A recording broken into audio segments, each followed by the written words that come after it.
Hi, welcome to Nazlin kitchen. இன்றைக்கி நம்ம சேனலில் பட்டர் சிக்கன் எப்படி செய்கிறது அப்படின்றத தான் நம்ம பார்க்க போகிறோம். யூஸ்வலாகவே சிக்கனில் செய்யக்கூடிய எல்லா ரெசிபீஸுமே ரொம்பவே சூப்பராக இருக்கும். ஆனால் இந்த பட்டர் சிக்கன் எல்லா ரெசிபீஸுமே விட ரொம்ப அட்டகாசமாக இருக்கும். ஹோட்டல் ஸ்டைலில் எப்படி பட்டர் சிக்கன் செய்கிறது அப்படின்றத நான் இந்த வீடியோவில் காட்டியிருக்கேன்.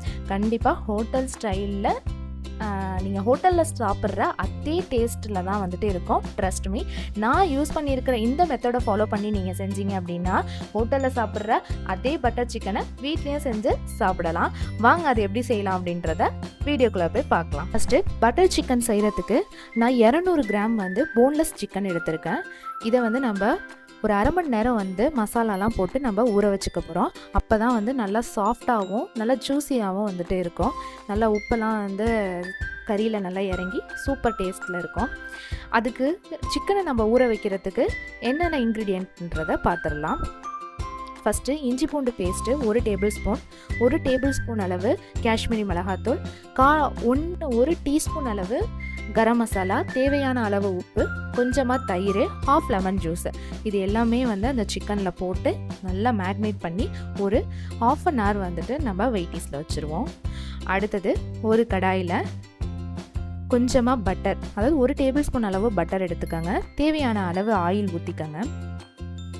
ஊற்றிட்டு நம்ம சிக்கனை மேக்னேட் பண்ணி வச்சதுக்கப்புறமேட்டு 3 மீடியம் சைஸ் வெங்காயம் எடுத்திருக்கேன். 2 தக்காளி யூஸ் பண்ணியிருக்கேன். இது எல்லாமே கழுவி தோல் உரித்து அதை ரஃபாக நம்ம கட் பண்ணிக்கலாம். இப்போ ஒரு கடாயில் நம்ம கட் பண்ணி வச்சுருக்கிற வெங்காயம் தக்காளி இதை ஆட் பண்ணிக்கலாம். ஃபஸ்ட்டு வெங்காயத்தை ஆட் பண்ணி அதை நான் ஒரு 5 மினிட்ஸ் கொஞ்சம் வெந்ததுக்கப்புறமேட்டு நம்ம தக்காளி ஆட் பண்ணிக்கலாம். தக்காளி ஆட் பண்ணதுக்கப்புறமேட்டு உப்பு நம்ம லைட்டாக ஆட் பண்ணிக்கிறோம். ஏன்னா அப்போ தான் சீக்கிரமாக வதங்கும் அப்படின்றதுக்காக. ஏற்கனவே நம்ம சிக்கனில் உப்பு நம்ம சேர்த்துருக்கோம். ஸோ இதில் நீங்கள் கவனமாக சேர்த்துக்கோங்க. லைட்டாக மட்டும் வதங்குற அளவுக்கு உப்பு ஆட் பண்ணிக்கோங்க. உப்பு ஆட் பண்ணதுக்கப்புறமேட்டு 1 டேபிள் ஸ்பூன் அளவு காஷ்மீரி மிளகாத்தூள், 1 டீஸ்பூன் அளவு கரம் மசாலா, 1 டீஸ்பூன் அளவு ஜீரகத்தூள், 1 டேபிள் ஸ்பூன் அளவு மல்லித்தூள், இது எல்லாமே போட்டு நல்லா வதங்கினதுக்கப்புறமேட்டு ஒரு 10 முந்திரியும் அதோட சேர்த்து நான் ஆட் பண்ணி நல்லா வதக்கிக்கிறேன். வதக்கினதுக்கப்புறமேட்டு ஸ்டவ் ஆஃப் பண்ணிடலாம். ஆஃப் பண்ணிவிட்டு கம்ப்ளீட்டாக இதை நம்ம கூல் டவுன் பண்ணி மிக்ஸி ஜாரில் இது எல்லாத்தையுமே மாற்றி நல்லா ஒரு பேஸ்ட் போல் நம்ம அரைச்சி எடுத்துக்கலாம். இப்போ நம்ம வதக்கி வச்சுருக்கிறோம்ல தக்காளி வெங்காயம், அது நல்லா ஆறட்டும். இப்போ அதே கடாயில் நம்ம கொஞ்சமாக பட்டர் சேர்த்துட்டு அதே மாதிரி 1 குழிக்கரண்டி நம்ம ஆயில் சேர்த்ததுக்கப்புறமேட்டு நம்ம மேக்னேட் பண்ணியிருக்கிற இந்த சிக்கனை எல்லாத்தையுமே அந்த கடாயில் போட்டு கொஞ்சம் ஒரு 10 மினிட்ஸ் போல் நம்ம அதை குக் பண்ணி எடுத்துக்கலாம். நல்லா தண்ணியில் நீங்கள் எதுவுமே ஆட் பண்ண தேவையில்ல. சிக்கனே ஆட்டோமேட்டிக்காக தண்ணி ரிலீஸ் ஆகும். ஸோ அந்த தண்ணியிலேயே அது 10 மினிட்ஸ் வெந்தால் போதும். குக் பண்ணியிருக்கிற அந்த சிக்கனை நம்ம ஒரு வேறு பவுலில் ட்ரான்ஸ்ஃபர் பண்ணிவிட்டு அதே கடாயில் 1 டேபிள் ஸ்பூன் அளவு பட்டர் எடுத்து அது ஹீட் ஆனதுக்கப்புறமேட்டு ஒரு டேபிள் ஸ்பூன் அளவு காஷ்மீரி மிளகாத்தூளை போட்டு நல்லா அந்த பட்டர்லேயே வதக்கி விட்டுருங்க. அடுப்பு லோ ஃப்ளேம்லேயே மெயின்டைன் பண்ணிக்கோங்க.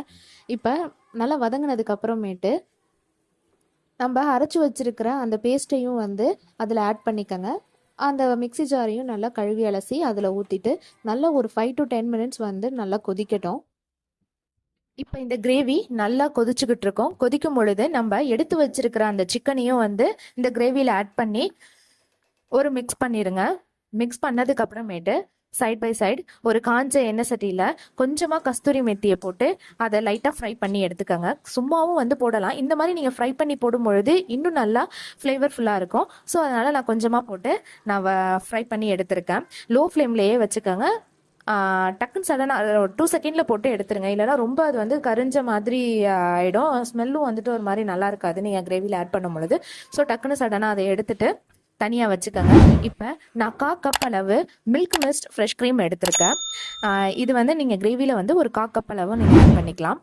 ஆட் பண்ணும்பொழுது இன்னும் நல்லா நல்லா க்ரீமியாக இருக்கும் நமக்கு இந்த பட்டர் சிக்கன். ஸோ அதனால் நான் ஒரு 1/4 கப் அளவு நான் எடுத்திருக்கேன். அதை எடுத்து அதில் ஆட் பண்ணிவிட்டு இந்த ஒரு மிக்ஸ் பண்ணிக்கோங்க. மிக்ஸ் பண்ணதுக்கப்புறமேட்டு நம்ம கஸ்தூரி மேத்தியும் நல்லா கையால் க்ரஷ் பண்ணி அதில் ஆட் பண்ணிவிட்டு மல்லித்தலையும் கொஞ்சமாக மேலே நம்ம தூவி விட்டுட்டு நல்லா மிக்ஸ் பண்ணிவிட்டு இப்போ ஸ்டவ் ஆஃப் பண்ணிடலாம். அவ்வளோதான். சூப்பரான ஹோட்டல் ஸ்டைல் பட்டர் சிக்கன் நமக்கு வீட்டிலேயே ரெடி ஆயிடுச்சு. நீங்கள் கண்டிப்பாக இது ஹோட்டலில் சாப்பிட்ற அதே டேஸ்ட்டில் தான் இருக்கும். நான் யூஸ் பண்ணியிருக்கிற இந்த மெத்தடை நீங்கள் ஃபாலோ பண்ணி செஞ்சு பாருங்கள், கண்டிப்பாக உங்களுக்கும் பிடிக்கும். கண்டிப்பாக செஞ்சு பார்த்துட்டு எப்படி இருக்குது அப்படின்றதையும் கமெண்ட் பண்ண மறந்துடாதீங்க. இதை நீங்கள் எல்லா டிஷ்ஷஸ்க்குமே வந்து சைட் டிஷ்ஷாக வந்து நீங்கள் தொட்டுக்கலாம். ரொட்டி, சப்பாத்தி, இடியாப்பம், நான், ஈவன் வந்து நீங்கள் சாதத்தை கூட பிசைஞ்சு சாப்பிடும் போது சூப்பராகவே இருக்கும். ஓகேவா? வீடியோ பிடிச்சிருந்தது அப்படின்னா கண்டிப்பாக லைக் பண்ணுங்கள், ஷேர் பண்ணுங்கள், சப்ஸ்கிரைப் பண்ணிக்கோங்க.